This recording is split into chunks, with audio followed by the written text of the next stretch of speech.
আরে রফিক ভাই, এত রাইতে তুমি বাইস্তারা নিয়ে কই যাইতেছো? আমি আমার ছেলের নিয়ে কই যাইতেছি সেটা তোমার জানার বিষয় না। তোমরা প্রতিবেশীরা যদি আমার একটু খবর রাখতা তাইলে আজকে আমার এই পরিস্থিতি হইতো না। না রফিক ভাইয়ের কথাবার্তা শুনে তো তেমন একটা সুবিধার মনে হইলো না। যায় তার পিছন পিছন যায় দিছে কি করে। আরে মনির, তুই এত রাইতে কই যাইতেছ তুই একলা একলা? আরে কাকা আর বললেন না, আমার প্রতিবেশী ওই যে রফিক ভাই আছে না, ও তার ছেলের নিয়ে জানি কই গেছে একটু আগে। তার সাথে কথা বলছিলাম, সে খুব রাইগে আছে আর তার কথাবার্তা তেমন সুবিধার মনে হইলো না, তাই একটু তার পিছনে যাইতেছি দেখতে কি করে সে। আরে তুমি এটা কি বলতেছো? এত রাত্রে বাপ ছেলে কই গেল? চলো দেখে আসি কি করে ওরা। বাবা, আপেলটা কিন্তু অনেক মজা লাগছে আমার কাছে। আরো দুই একটা ভাও কিনে দেখো তো। এনে কমলাটা আর তরমুজটা যাতে অর্ধেকটা ভালো আছে, এটা খায় দেখ, অনেক মজা লাগবে আর তোর পেটটা ভরবো। আরে রফিক ভাই, আপনি এত রাইতে ময়লা আবর্জনার মধ্যে ছেলের নিয়ে কি করতেছেন? ভাই, পলিথিনের ঠোঙ্গা খুঁজতেছিলাম। কে পলিথিনের ঠোঙ্গা খুঁজতেছেন? কারণ কি? এই পলিথিনের ঠোঙ্গার ভিতরে আমি খাবার খুঁজতেছিলাম, যেই খাবারগুলো আপনাদের মতন বড় লোকরা খাবার শেষে অতিরিক্ত খাবার যেগুলো হয় সেইগুলা ডাস্টবিনে এসে ফালাইয়া দিয়া যান, সেইগুলাই আমি করাইতেছি।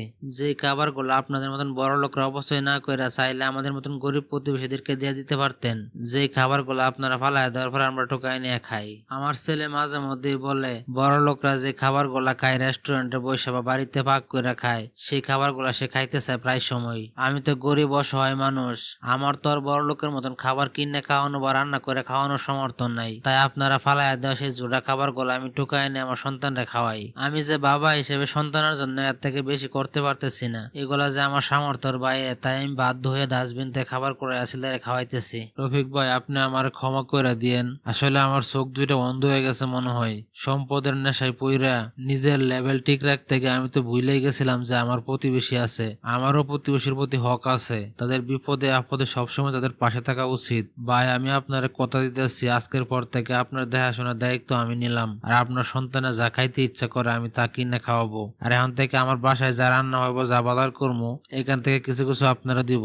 চলেন ভাই, আপনারা বাপ বেটা দুজন আমার সাথে চলেন। আমার বাসায় নিয়ে আপনাদেরকে ভালো ভালো ফল আর ভালো ভালো খাবার খাওয়াবো। এসব নোংরা পচা খাবার আর খাইতে হবে না তোমাদের। আসো। আঙ্কেল, আপনি সত্যি বলতেছেন আপনি আমার খাবার দিবেন? ভালো ভালো আপেল, কমলা, আঙুর, বিরিয়ানি, পোলাও এগুলা? হ বাবা, আমি সত্যি বলতেছি, তুমি আমার লগে চলো। প্রতিবেশীর অধিকার ইসলামের অত্যন্ত গুরুত্বপূর্ণ। পবিত্র কোরআনে আল্লাহ তাআলা নির্দেশ দেন, আল্লাহর ইবাদত করো এবং প্রতিবেশীর সাথে সদাচরণ করো। সূরা আন-নিসা। রাসূল সাল্লাল্লাহু আলাইহি সাল্লাম বলেছেন, যে ব্যক্তি আল্লাহ ও আখিরাত বিশ্বাস করে সে যেন প্রতিবেশীকে কষ্ট না দেয়। বুখারী শরীফ এর হাদিস। অন্য আরেক হাদিসে আছে, তিনি প্রতিবেশীর ক্ষুধার্ত অবস্থায় নিজে পেট ভরে খাওয়াকে ঈমান বিরোধী কাজ বলেছেন। বুখারী শরীফ এর হাদিস। তিনি প্রতিবেশীর প্রয়োজন পূরণ, বিপদে সহযোগিতা ও সুখ দুঃখে অংশগ্রহণকে ঈমানের অঙ্গ হিসেবে উল্লেখ করেছেন। ইসলামের দৃষ্টিতে প্রতিবেশী শুধু মুসলিম নন, অমুসলিমও এর অন্তর্ভুক্ত। সুতরাং সকল প্রতিবেশীর সাথে সদয় এবং ন্যায়পরায়ণ আচরণ ইসলামের অপরিহার্য বিধান।